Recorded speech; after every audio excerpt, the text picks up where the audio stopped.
Sveiki, čia Jurgis iš Tavo Tikslas LT. Daug žmonių klausia manęs, kaip tu nuolat randi kontaktą. Tai šis video būtent bus apie kur gauti kontaktą.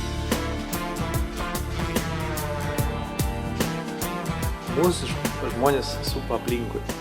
Jūs negyvenat švytury, jūs negyvenat kažkur ir žmonės turbūt turi tiesiog tokią baimę prieiti prie nepažįstamo žmogaus ir pasakyti labas arba tiesiog nusišypsoti.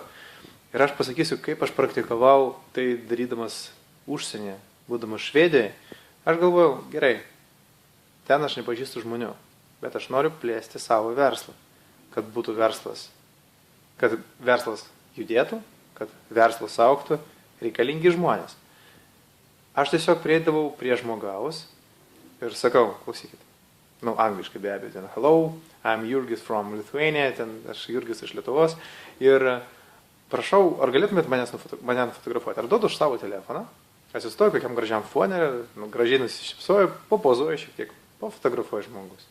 Ten visi žmonės tokie mandagus, pasižiūrė, ar viskas tvarkoja, ar gerai gavosi nuotrauka ir sakau, ačiū labai, puikiai, ačiū, kad padėjot ir iš karto pokalbis, o jūs iš šito miesto? Ten buvau Karlskrona, Švedijos, ar jūs iš Karlskronos? Sako, taip. Sakau, aš ten atvažiavau į verslo kelionę iš Vilniaus, Lietuvos, ar girdėtų apie tokią šalį? Sako, arba taip, arba ne. Sako, taip, kažkiek girdėjom. Ir tada kitas, o ko užsiimat? Sako, aš tarkim esu pardavėjas ten muzikos instrumentas. O, faina, aš kaip tik irgi domiuosi muziką.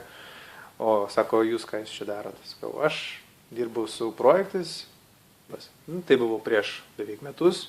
Dabar iš jau nebedirbu statybos kompaniją ir nebedirbu samdomo darbo. Bet tada buvo taip. Ir dauguma žmonių, kurie žiūri šį video, turi tikslą arba išeiti iš samdomo darbo, arba papildomai padaryti tam tikrą srautą. Bet mes kalbam apie kontaktų gavimą. Toliau pokalbis yra paprastas. Klausykit, aš neturiu šitą mieste pažįstamų draugų. Ar galima mes apsikeisti kontaktais? Galbūt aš galėsiu jums būti naudingas. Viskas.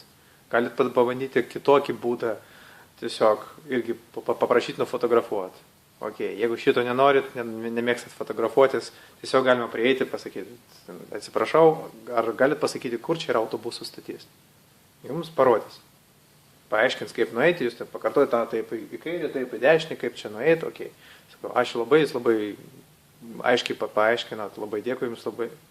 Tiesiog padėkoju, nuoširdus komplimentas, šypsena. Ir tiesiog vėlgi klausimas, ar jūs iš šito miesto?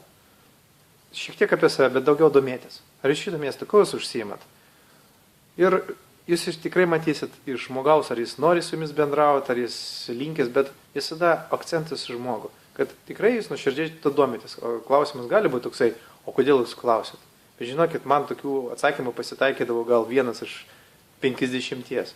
Bet žmonės dažniausiai linkia, jeigu tu su juo bendrauji draugiškai, su tavim bendraus tikrai draugiškai ir pasakys ir nebus kažkokių minčių. Ir jeigu jūs tiesiai klausia, ko jūs užsiimat, tai nemeluokit, nevieniokit vietą, kad jeigu jūs užsiimat tinklinių rinkodarą, tai sakyt, kad aš kažką darau, ten padedu žmonėm. Kai klausia jūs tiesiog neviniokite vatą, pasakytit, kaip yra. Tarkim, aš parduodu kavą. Aš importuoju kavą, jeigu jūs užsiimat tais kavos aparatais. Arba aš pardavinėju maisto papildus. Nepatinka žodis papildai, pasakykit, koncentruotas maistinės medžiagas. Uogų ir grūdų koncentratus. Dar kažką, bet tiesiog tiesiai šviesiai. Arba padedu žmonėms, konsultuoju dėl verslo. Jeigu jums skamba tai natūraliai, pačiam, naudokit tokį. Bet svarbiausia, jeigu jūs turit žmogų šalia, lifte važiuoja, pasipraktikuokit, pasakykit labas, nusišypsokit.